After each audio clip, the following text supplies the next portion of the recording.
And this is a latitude that, as the book points out, where a lot of interesting things exist or have occurred. There's a zone between 30 and 40 degrees latitude north that, you'll find a lot of interesting things in places.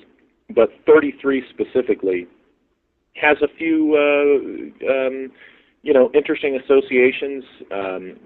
Dallas, of course, the site of the JFK assassination, is roughly there at latitude 33. And if you're familiar with the essay King Kill 33, you'll know all about the esoteric associations with that assassination. On a lighter note, there's interesting architectural things, and just the book says it's been a while since I wrote that book, a few years. So if I'm rusty on the smaller details, you'll hear me refer to the book. Well, I mean, I've heard that the Bermuda Triangle touches on that latitude. Yes. Roswell touches on that latitude. Yes. So there are some interesting things there. I mean, I live in San Diego. A lot of the book is about Southern California, of course, as it is about Disneyland. And I live right around the corner. The closest bar to my house is actually called Latitudes, and it's the 32nd degree, which is kind of close. But now, what do people need to know about the idea of unified fields and the energy grid? What causes an attraction to this parallel? I mean, it is unified fields and the idea of ley lines, but what do they need to know about it before we get into their use at Disneyland? Well, I would say that the reason that people and builders and such are drawn to this zone, this latitude, is because it's a very practical consideration. You find nice, evenly temperate zones there that are good for agriculture, are very more pleasant living conditions, that kind of thing. So that's a very practical, common sense reason for people to be drawn there. But of course, the energy that is there contributes to this state. Specifically, and there's energy all over the planet, but because of the fact that the warmer you get, people tend to associate that with comfort. Now, of course, there's the really hot zones where that's not comfortable, and the latitude of 33 tends to be in the zone that's comfortably between the colder and the hotter zones. So it's a common sense thing. I'm assuming your listeners, are used to the concept of the planetary grid. Right. So, basically it's the grid of energy that runs physically through the planet, which I like to identify with telluric current, popularly called ley lines. And this is something that engineers are aware of, and different engineers take advantage of it in different ways.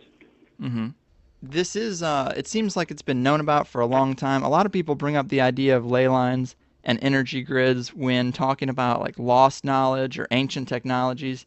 Do you think there was a time when these nodes on the grid were harnessed more regularly? Like, aren't a lot of ruins and structures on these cross sections? Yes, you do find ancient ruins, ancient structures conspicuously located where these energy lines and energy nodes are. So it strongly suggests that this was a much more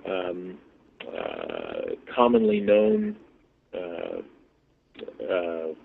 phenomenon, physical phenomenon, and used in ways a little more overtly than today. As the book goes into it, I believe, if I recall right, that book, because my book right after it gets into it a little more. The builders of the telegraphy system, the old telegraph system of the Old West, and the 19th century thing, they were very much aware of this, and they actually tapped systems of telegraphy into this ground energy, because it's an ELF, an extremely low frequency current, and it would boost. They would post their their telegraph lines along these lines, where and they had their methods of knowing where they were at, finding where they were at. But you also find where engineers place hospitals and airports and military bases and radio stations, because they're aware that this natural telluric current can boost the various processes involved in those types of structures and institutions is the word I'm looking for. It assists in healing. It boosts communication. And all these things. Railroad lines also have a tendency to be built along these lines. The physical railroad tracks and such. And it is odd that it does seem part of that hidden knowledge, in the conspiracy realm. My gentleman who does the geomorphology, so to speak, if that's what we call it, what he does, he considers it an open secret amongst engineers. It's just something that the public finds hocus pocus because they're generally not aware of it. And then when they find out about it, it just sounds like magic, which, Arthur C. Clarke said any sufficiently advanced technology would seem like magic, and that's what this is. And you mentioned military bases was actually my next question, because you've worked with the military and government for a long time, and I've heard it suggested that, the U.S. places their bases on this grid, and some of the wilder stories are that they do this so they can control and lock down the occasional multi-dimensional portal that opens up along these lines on the Earth. Have you heard of that at all? What are your thoughts on that? I've heard of it, and my opinion is if anybody's going to have any kind of control to access these things, it makes sense that it would be, that the military would be involved in that. So sure, I mean that makes logical sense. Whether we can prove that or not is a different issue, but that does make logical sense to me that they would, and they do. I've heard that idea used to explain the presence of Bigfoot, the Loch Ness Monster, flying saucers and ghosts.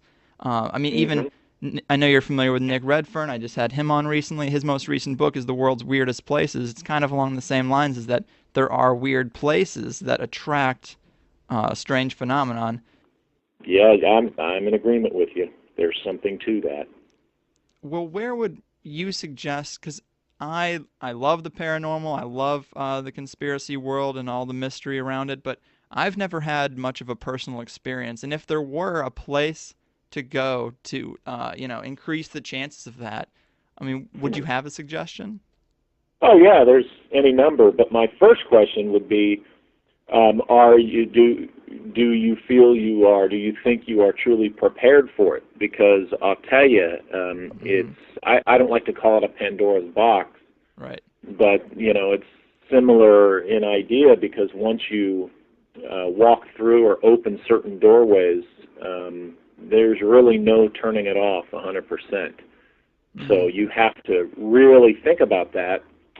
These are the kinds of things that can separate you from others in the day-to-day experience of life in reality. Not that things are going to be floating around your head constantly. The presence is most of the time a lot more subtle than that, but it does change your perspective on what reality is. It changes your values in some cases, and it can, this has not happened to me, but it can potentially, it can end friendships, it can affect, close relationships, that kind of thing. It has affected mine to the extent of I know who amongst my friends and family that I can talk about certain things and who I cannot. Right. Because they can't handle certain things, or, they just don't want to accept it. So you have to be prepared. You have to consider all of that before you would go looking for these things. At times it'll be a handful, but you're in the San Diego area, you Correct. said. Where specifically? Pacific Beach. Oh, you're at PB, okay.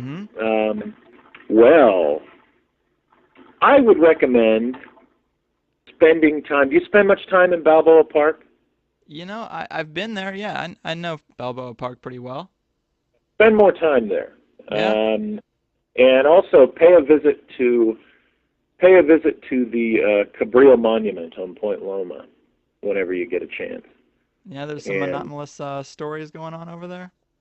my current research and some of the stuff I talk about in my book after Latitude 33, Empire of the Wheel, gets into that a little bit. But since you're there, and I would recommend spending more time at Balboa Park. Go over there and pay the occasional visit to the Cabrillo Monument. You're not going to see anything overt, but these are places where the energy flows very strongly, and this is one of those things where it's essentially the more exposure you get, the more exposure you get, if you catch my meaning. And it takes a little time for things to, I guess I'll use the word manifest.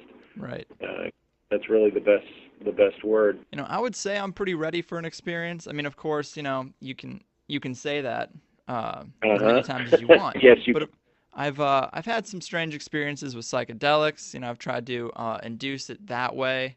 But you're wasting. And I'm not saying you're wasting your time when you do that, but that's artificial. You think so? Oh yeah, it's artificial. Have you had a serious psychedelic experience? No, I've never needed to. From the time I was a young kid and the time I was a teenager when I had an enlightenment experience, I've never needed, well, let me put it this way. I've never needed substances to have a psychedelic experience. And that's a fair point. And I have friends like that as well. And I did question the validity of the experience before I had it. But post experience, I feel like it's kind of trying to explain the color green to a blind man. It's like it is pretty realistic. I would equate it to, I have friends who meditate and wade into the waters, and a good psychedelic trip is like diving off the high dive. But to get back to the book, Latitude 33, the idea of ley lines and the energy, another thing that happened recently, right before I started reading your book, I was watching an alternative documentary on the Nazis and their sort of fringe science, involving earth harmonics and stuff like that. And in your book, you touch on that a bit too, mainly on the Nazi bell. What can you tell people about the stories of the bell?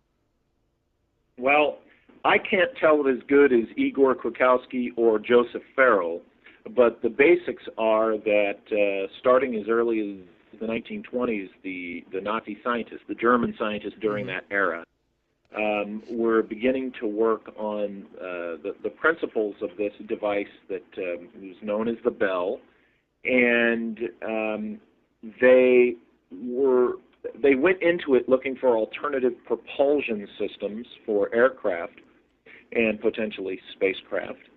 And what they discovered was a much more comprehensive technological potential, or technology, say.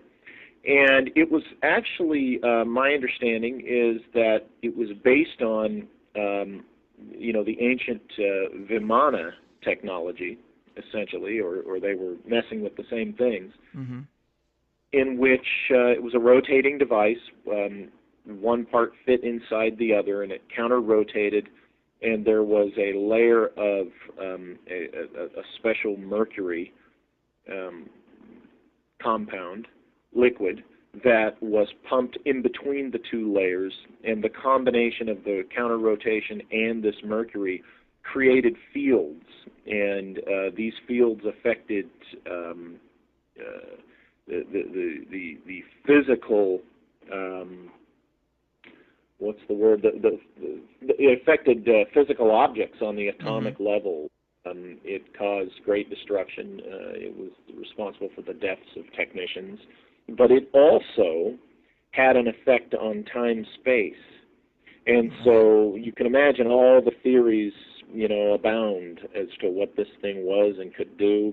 Some people say it explains, the modern flying saucer era.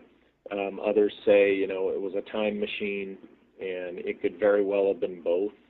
And like I said, Mr. Kwiatkowski and, of course, Joseph Farrell, they they write about it in greater detail and do greater justice to it than I do. But it's along the lines of these ancient technologies that have been lost. Mm-hmm.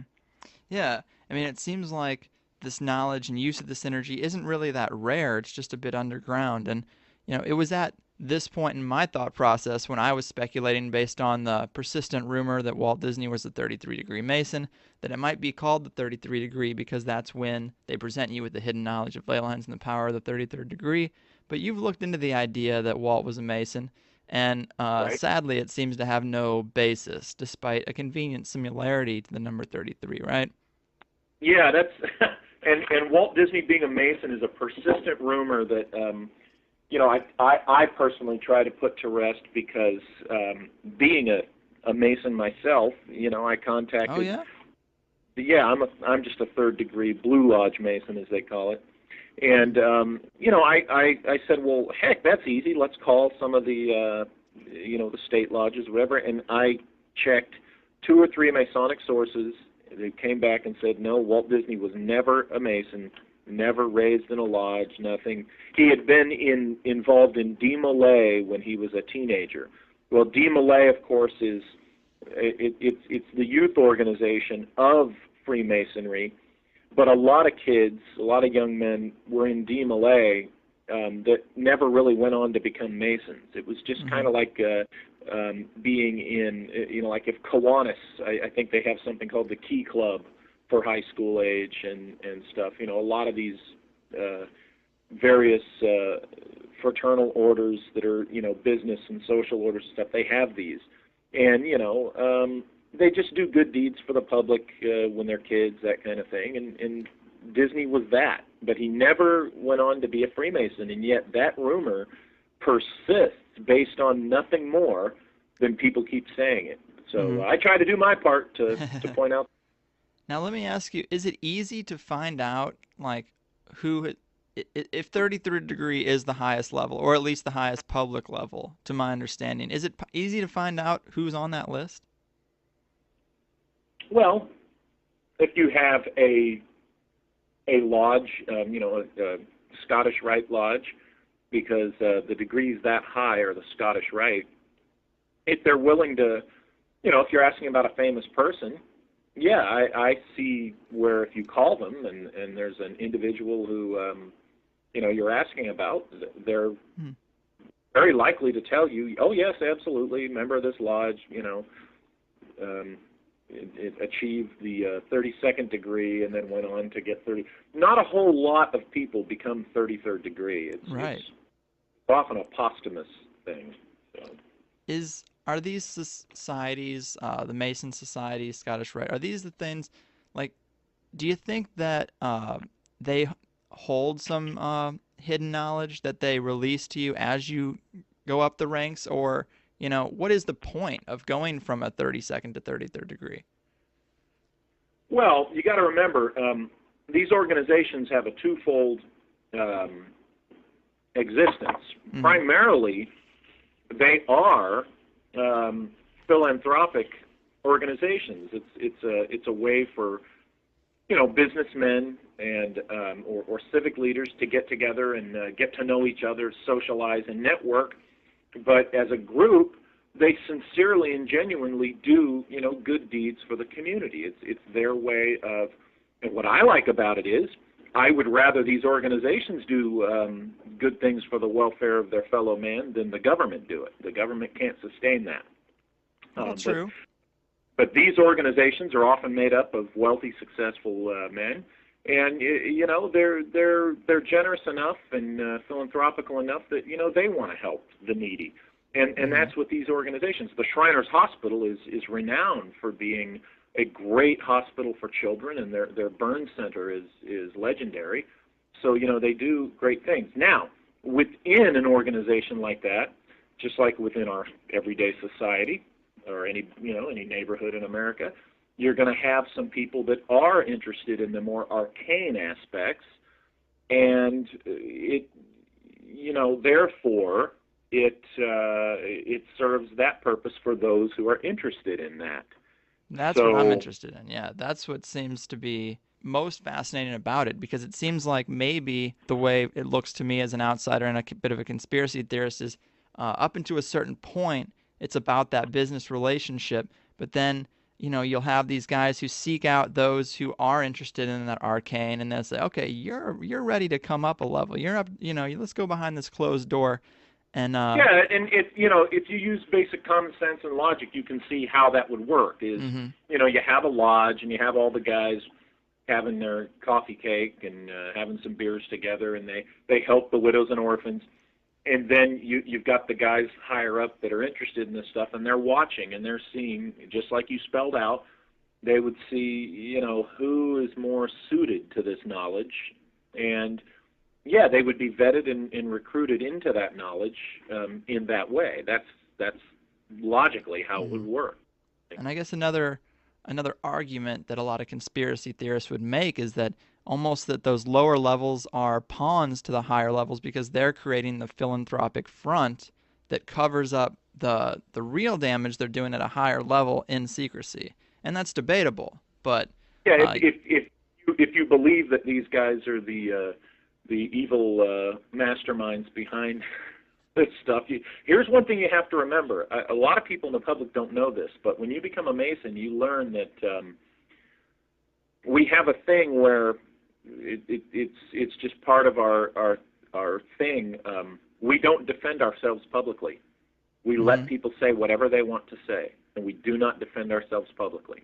No matter how heinous it is, in Masonry, you just let people who essentially don't know what they're talking about, run their mouths and say whatever they want, and you don't openly defend yourself, because throughout time, Masonic lodges have had to go underground, and then they, are public. We've been in a public phase for a while, greatly, because, here in the States, politically things were different, but, over in the old world, in Europe, when you had the Vatican with all its power, if you want to look at an organization that's being a mastermind behind certain things, as we know, we got to look at the Vatican also, and it's legendary how much historically the church has hated Masonry. They used to excommunicate just on if a Catholic man joined a lodge, he was excommunicated.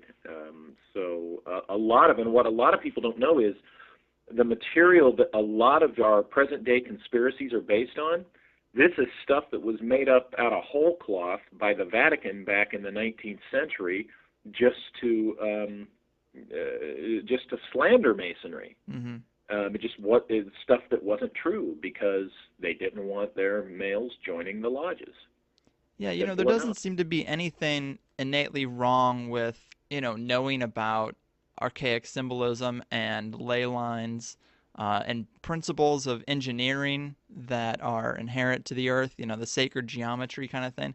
Doesn't seem to be anything wrong with that necessarily, but I think where people get paranoid is that archaic symbolism is affecting you on a subconscious level, that you're getting into the realm of mind control almost. You're right on that line. At least that's the perception. Well, there you go. There's a perception, and I was in a profession where, let me put it to you this way: a phrase that I absolutely despise that people love to use is "perception is reality." Ha ha, bullshit. Yeah. In my profession, perception was usually a mask created by somebody who was hiding something. Yes. And that's what I discovered, is perception isn't always reality, and people need to remind themselves that. But going back to perception of Masons, what if the application of these symbols, what if the manipulation of the public consciousness through the Masonic symbols or the Masonic use of symbols, what if that wasn't so much a manipulation or a control as it was an enlightenment?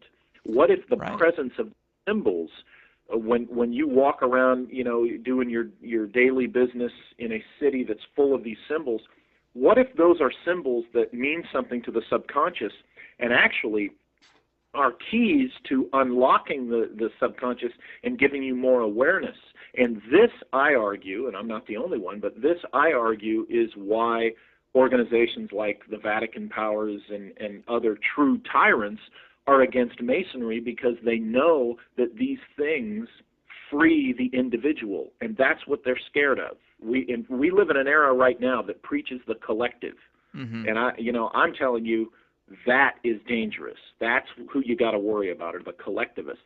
Masonry has always been about the enlightenment of the individual. When you really dig into it and really know what you're talking about with Masonry, and when Freemasons put these things out in the public, it's not to control you, it's not to hypnotize you into a zombie state. It's quite the opposite. It is designed and it's intended to open your consciousness and make you more aware, and what that does is that sets you free, so to speak. That's an interesting perspective, and I don't necessarily disagree with it, but I guess people would say, well, then why the secrecy? But then you'd have to say, well, because there's a lot of knowledge here, and if you don't know it, it's not going to benefit you. Well, I'll tell you why the secrecy. It's just the same reason why I quit talking about certain personal experiences in interviews and in my books. I realized why, and I don't want anyone to get offended, but this is the best phrase to put it. You get tired of casting your pearls before swine, and what I mean by that is, speaking for myself, I go down a certain path, I dig things out, I learn certain truths and facts, I have certain experiences, and like we were talking earlier, there's no way in hell that just my describing it to you, you're reading my words of my description of my experience, is going to convey the full comprehensive impact of that experience. You've got to have the experience yourself. So therefore, the secrecy is more a camaraderie between actual experiencers who understand this.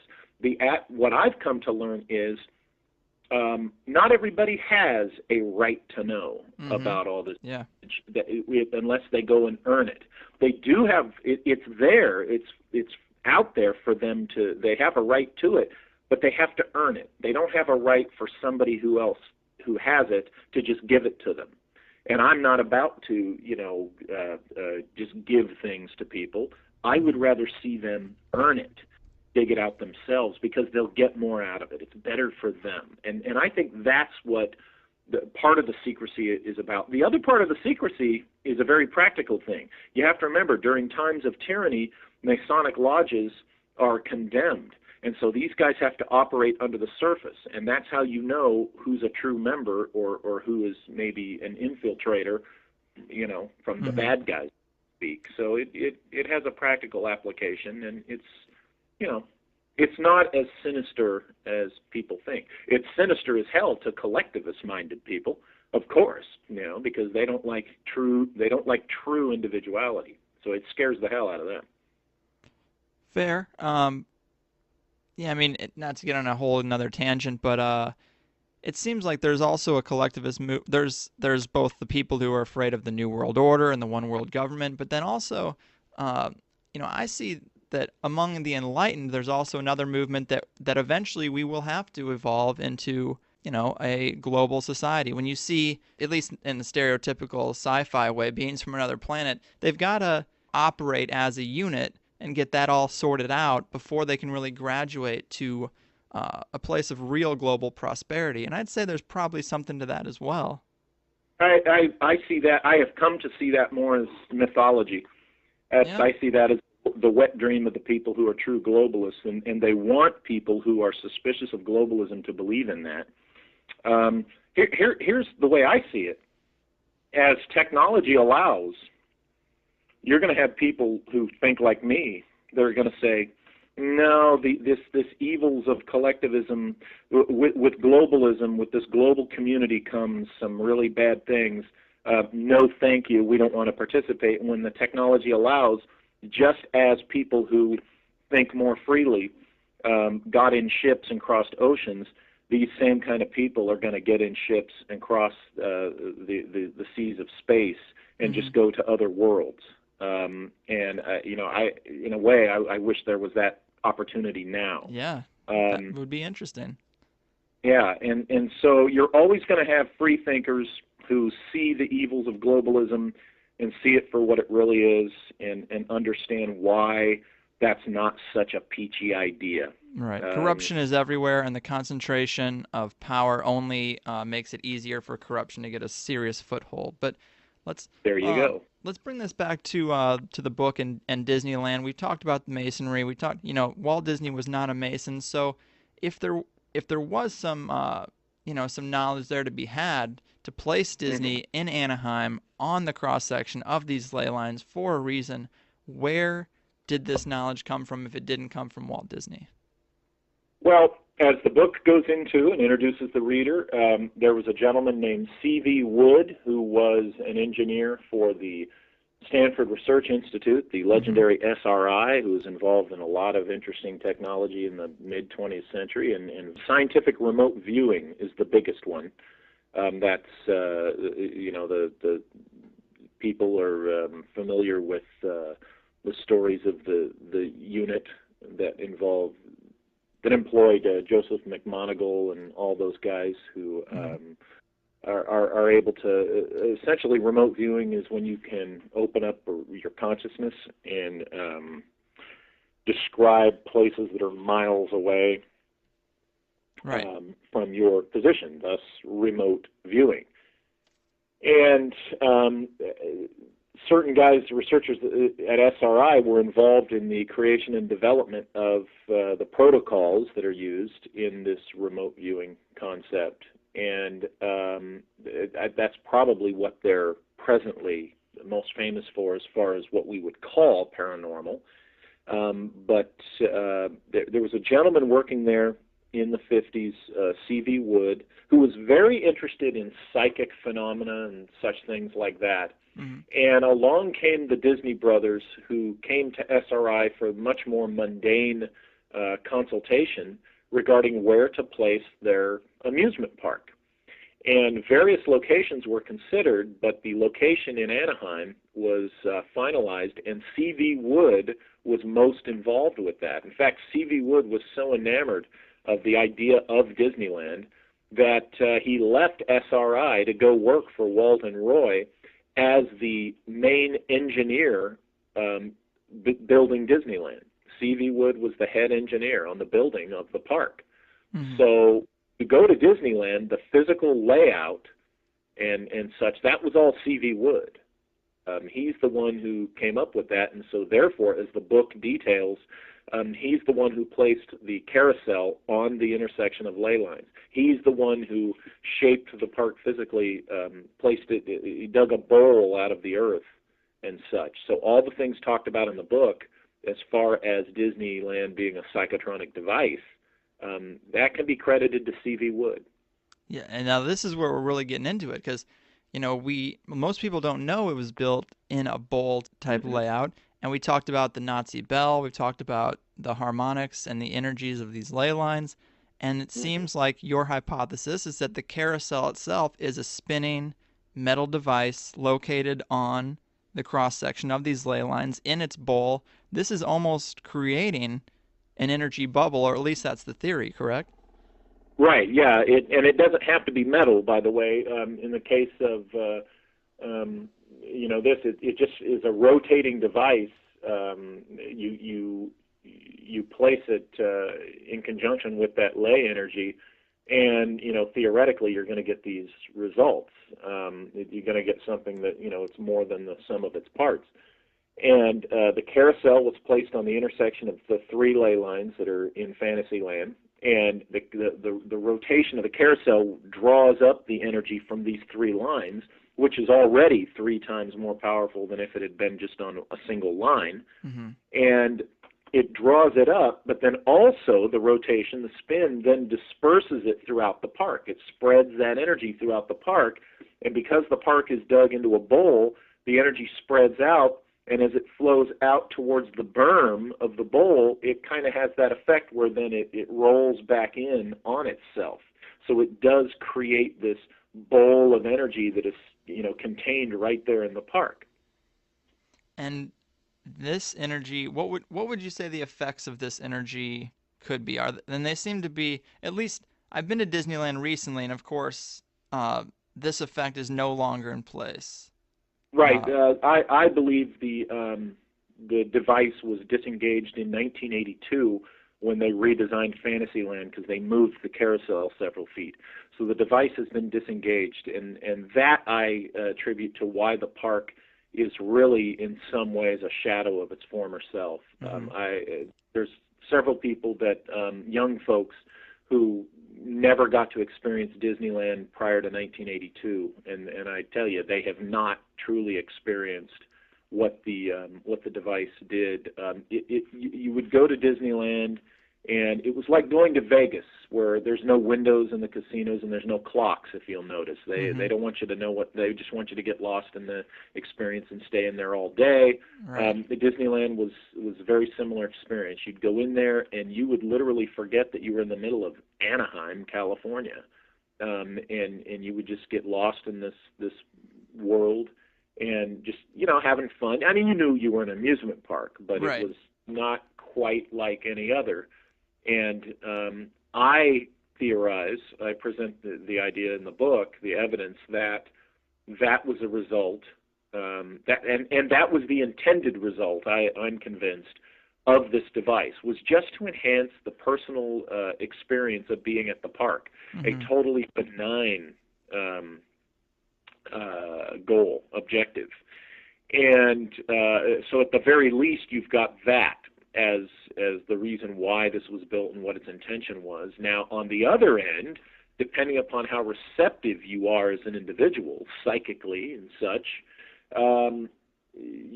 the experience can be quite esoteric, so to speak. It can manifest things beyond just a good feeling, as I experienced, and the book goes into greater detail on. And is there, besides your personal experience, is there a rich history of that type of thing occurring at Disneyland? Well, we know that there are stories of ghosts, and as the book puts it, and you mentioned earlier, these places could be doorways, maybe, that it opens doorways, this technology.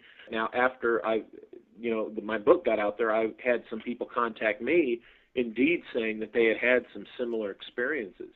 And, in talking with these people, you can pick out the ones that are just bandwagoners and the ones that are, sincerely, have had these experiences.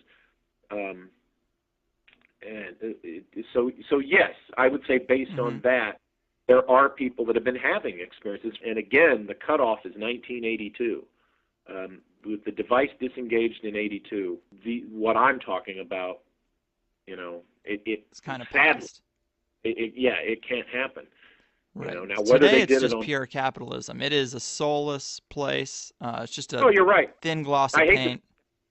I'm a capitalist myself. I don't think business is evil, but I do think that what they've done is every new attraction has to be tied in with a product. Walt didn't always do that.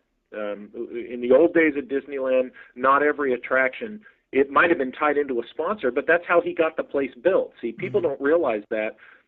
Some people that would be critics of the place, they would go to Disneyland in the old days, and it was the General Electric Carousel of Progress. Well, it wasn't just, hey, let's build something to sell GE appliances.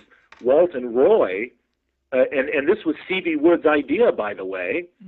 He got Walt and Roy to go to General Electric and say, we need X number of dollars to build this really cool attraction. And GE said, oh, okay, that's cool. And the Disney said, and you can put your company name on it. We don't care. And you can showcase your future technology. Same with Atlantic Richfield, which we now know as Arco. They went to them and said, look, we want to build this thing called Autopia. It's a fun car ride, and would you guys pay for that attraction? And they said, yeah, we'll invest in that attraction, sure, and you can put your name on it. So it was the Richfield, sponsored Autopia. So this was not an evil, sinister, conspiratorial thing they were doing with these companies, but so to me, that's the positive example of, that was not an evil capitalist thing. That was a good capitalist thing in that case. But I totally agree with you. Now, everything in there has to be, pushing some product. Right. For instance, a marine voyage, They didn't need to make that the Finding Nemo ride. Walt didn't have the submarine voyage tied to any of his movies, and he could have had it tied to 20,000 Leagues like it was at Disney World, but he didn't. But the guys in control in recent years, it's got to be selling and pushing something, and you can see it and you can feel it in the park that it's just not what it used to be, and it's way too expensive to be worth going. And they're ruining the park. I agree that it is not. It doesn't seem special. There is a tendency for people to remember the good old days, but I think that really does apply to Disneyland. And I guess you would suggest it was the moving of this device, the carousel, from the ley lines that maybe put it on that path of losing its magic. Yeah. See, the whole park is the device itself, and the carousel is the operative piece that makes it all work. And I argue that if they moved the carousel back to its original position, that the device would become operative again. It might start affecting the consciousness in a more, I guess, slightly euphoric, more positive way, more enlightening way. Yeah, absolutely. Absolutely. C.V. Wood did this for positive reasons, and I'm convinced. And this is a good thing. My experience is, people can read in the book. I see that as it was totally a good thing. It was an amazing thing, and this was not to, mind screw anybody or turn people into slaves. That's ridiculous. I mean, think about it. That wouldn't have served any purpose. I mean, Walt Disney was an entertainer. He was a showman. He wanted people to enjoy his park and come back again and again. And you know what? Yeah, maybe he wanted them to be in the mood to buy more popcorn and get a T-shirt or a stuffed animal or something, buy more tickets, buy more rides. You know what? We live in a time where everybody wants to demonize business, and I reject that. I reject that. That is absolutely ridiculous. And so, there's nothing evil about what Walt Disney did. I'll tell you what, the so-called dark side of Walt Disney. He smoked like a chimney. He liked to drink a little, and they say he cussed like a sailor. Okay. Oh, gosh. What a rotten guy. I did want to ask you about alchemy and symbolism as it pertains to Disney, because that's really two distinct topics, because you got Walt Disney and his vision of the company, and then you got the modern Disney Corporation. And when most people hear Disney conspiracy or symbolism, they think of the Little Mermaid cock castle, whispers of take off your clothes and Aladdin, stuff like that. And I've got a big interest in those more modern hidden messages and what type of effect, if any, they could really be having. In my opinion, I've looked at those situations, and I found that I've separated the wheat from the chaff, the stuff that's not true from what is true. And what I've found, and convincingly, is that the people that have done that have been disgruntled employees or smart-ass employees who thought it would be cute because of personal issues with the company. I don't think the guys that have been doing the more negative aspects of running the company, I don't think they're, when I say not smart enough to do some big sinister thing, it's because I don't think they're the kind that care about these esoteric things and are aware of this. Haven't been tuned in. Yeah, it's just greed and a particular outlook on what commerce is supposed to be in their minds, and it's. But even I don't think there's anything sinister to that. Now that said, as the book states, I do think that C.V. Wood was somebody who was very much into this stuff, and that's why you find the symbolism around the park. And I'm glad you brought that up, because the book goes into that. The book goes into alchemical symbols that are all over the park, particularly the carousel. Right. In fantasy. Detail some of that for us, if you can remember. Oh gosh, yeah. Well, you've got the symbols of like the keys on like the shields that decorate the carousel overhang cover thing. You've got the keys, which are a chemical symbol. For like I said, it's been a few years since I wrote it. forgive me. Well, the symbol that I thought was most interesting was the one that we use today to represent medical things with the two snakes swirling around The caduceus, the center pole. and that energy, and you know, it's interesting you bring that up, because that symbol came from the ancient East Indian information, where the same ancient writings where the Nazi scientists got their information on building the bell, and that the snakes represent the energy spinning around, you know, the central pole, which allowed flight of these ancient vimanas. Almost a representation of a carousel, really. Exactly. There's that, and then there's the whole thing about the four treasures of the Tuatha de Dananns, and if I'm pronouncing that properly, I go into that in the book, where, you know, the crown, the scepter, and the sword, and the other thing. And that is right there, you know, associated with the carousel and around the park. And when you get into the fairy tales, the symbolism of the actual fairy tales, I think everybody by now is aware that our modern day, particularly the stories that Disney turned into films, had much darker beginnings and origins.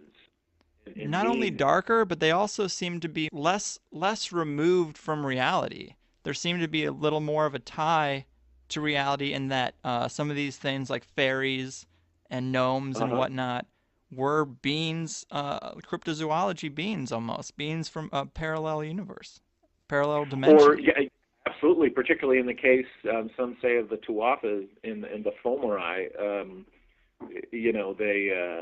They disappeared into another, either the underground world or another dimension, or maybe into space or whatever.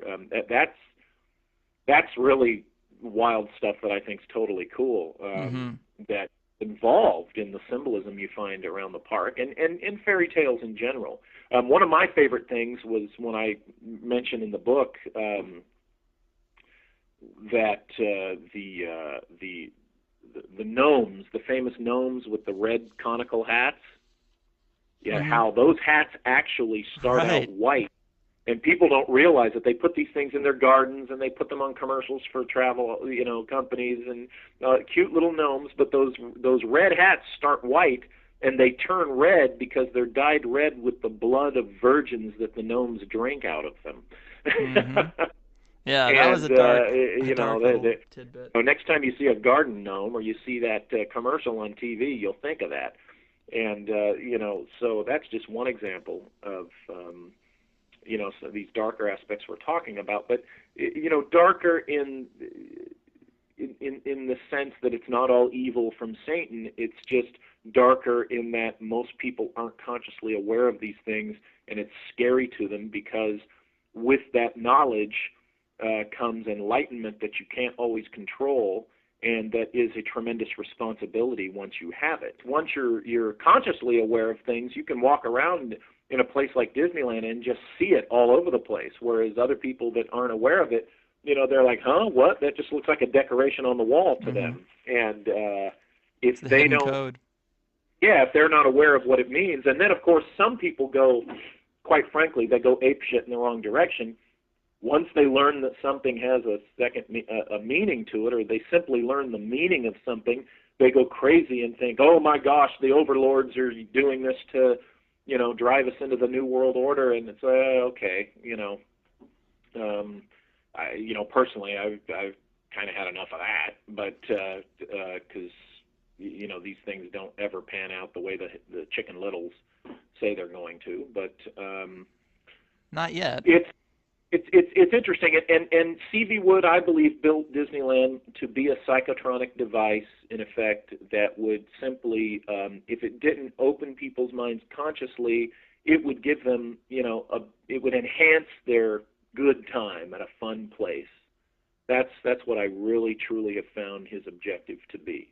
Yeah, an altruistic motive, and I definitely could see that being possible. And whether these more modern problems in Disney movies or these little subtle messages, whether they're disgruntled employees or not, none of this came about until the death of Walt Disney anyway. So that's right, and thank you for can't, bringing that up. That yeah, that stuff didn't happen while Walt was alive. you can't You put know, that on him. Yeah, they can't. In fact, I've been very critical of the Disney company in recent times, but I make the distinction, the big fat line between the era when Walt was alive and after the family members lost control of the company. I blame it on it's the Michael Eisner era is when it started, And he it was became during CEO around what time? in the 80s, I 80s? think. Yeah, and late 80s or something. It was really all the nasty stuff, all the bad stuff that you can honestly say about the Disney company really started and went through mostly the Michael Eisner era.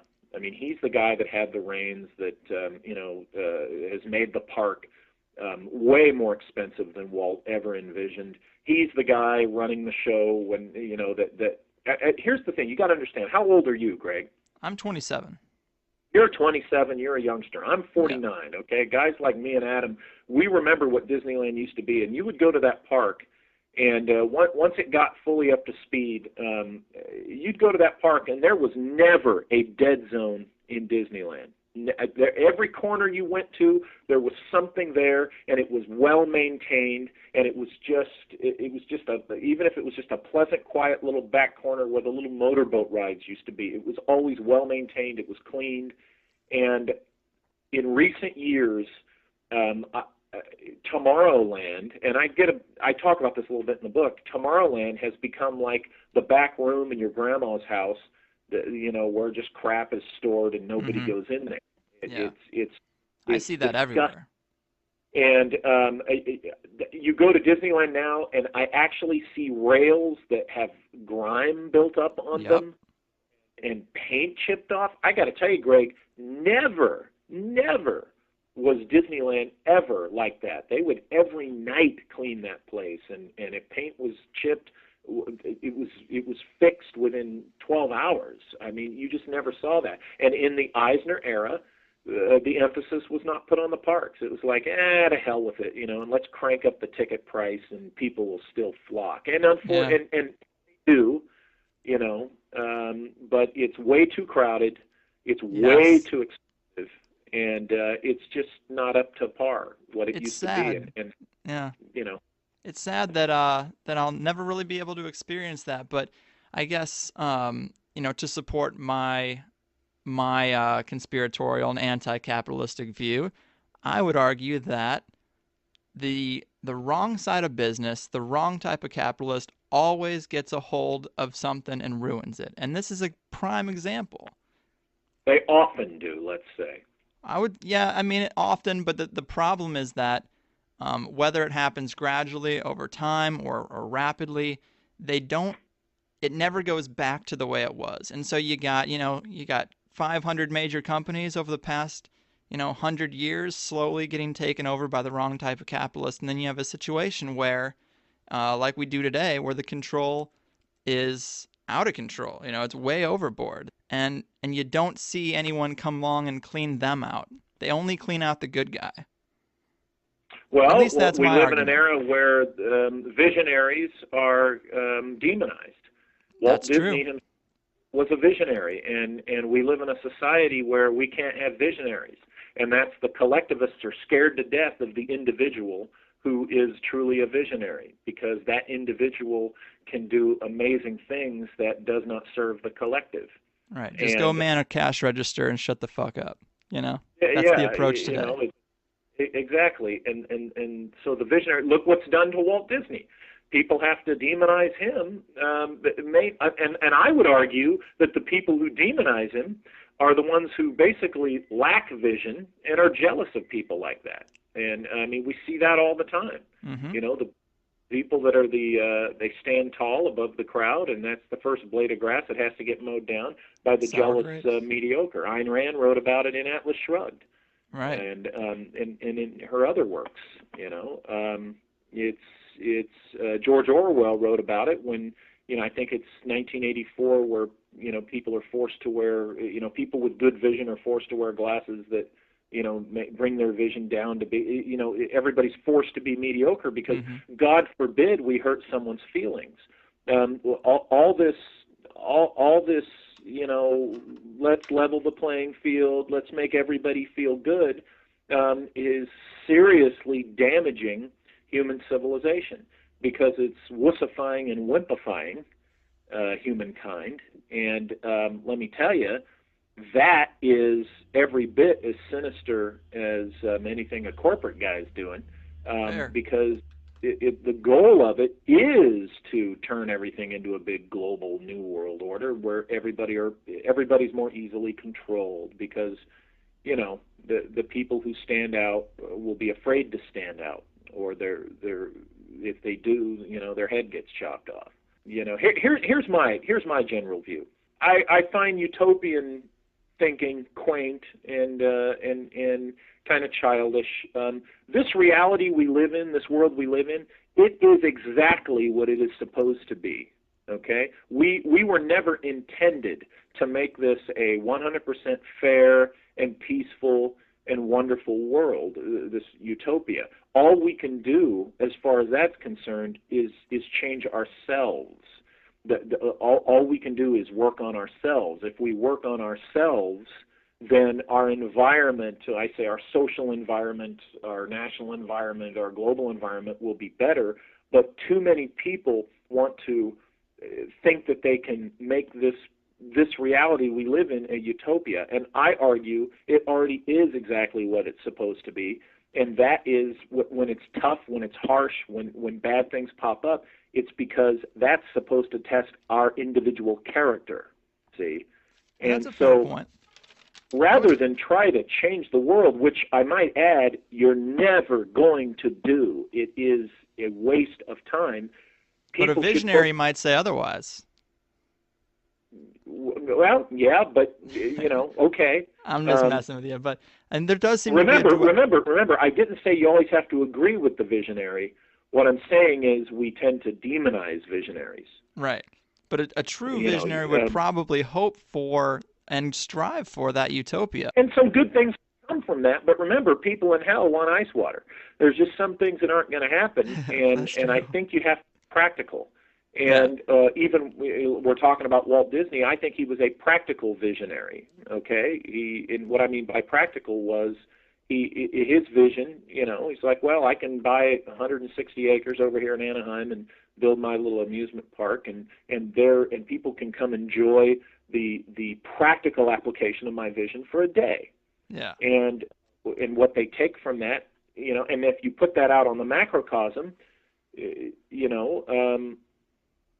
people can come away from their exposure to the visionary's practical application of their ideal and come away with something that changes them so that they become, a better person inside, a better citizen of their community, or a better citizen of the world. But that doesn't mean we have to force everybody to get into lockstep. Now, that's true. With that. And I don't agree with the forcing, but there does seem to be a duality to almost everything. I think it's kind of built in, but you have people in the same camp with the same philosophy saying, we are all one, which is a nice idea. And then they also say true change comes from within. So, you're talking about you need to work on yourself on an individual level and it will radiate out, which is a popular idea and one that I'd probably agree with. But then also, we are all one.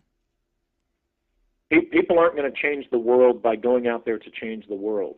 Right. People will change the world by changing themselves and then being an example to others. The only thing I don't like about the, some libertarian or conservative or individual approach is it just seems, while it does seem to be the most freeing, but it also seems a bit cold, and that's the angle that bothers me about it. That's the chip on my shoulder. Could that be conditioning? Could that be that you've been merely conditioned to believe that? That definitely could. There's many layers to this manipulation, and I'm not immune to any of them. But I'm constantly trying to figure out where the line is drawn, and I don't deny that it could be manipulation from my young, impressionable stoner mind.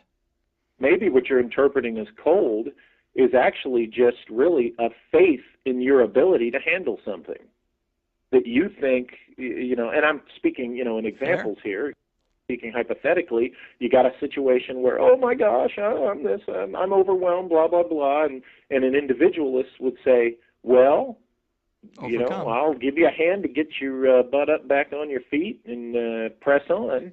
Why? Because I have the faith that you have the wherewithal inside you to be able to solve this problem and get through it. And where you need a hand, I'll give you a hand.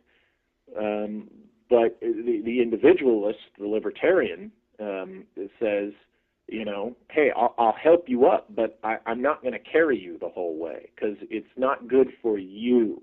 You will get so much more out of your struggles. And this goes back to why I think the world is exactly what it's supposed to be. What you get out of you, see, here's the deal. Here's the conditioning that is wrong in our times, is the idea that the world is supposed to be fair, that we can engineer a world, an environment, a society where, there is no struggle. Well, what a bunch of damn fools. I mean, the struggle is part of human existence. It's part of how you advance your soul. It's part of how you become a whole being and experience the fullness of what life is. I do see that struggle creates strength, and it's almost a necessary part of that strength creation. But this pull yourself up by your bootstraps attitude is being preached by a corporatocracy that is at the very same time undermining our ability to do that with lower wages, stealing pensions.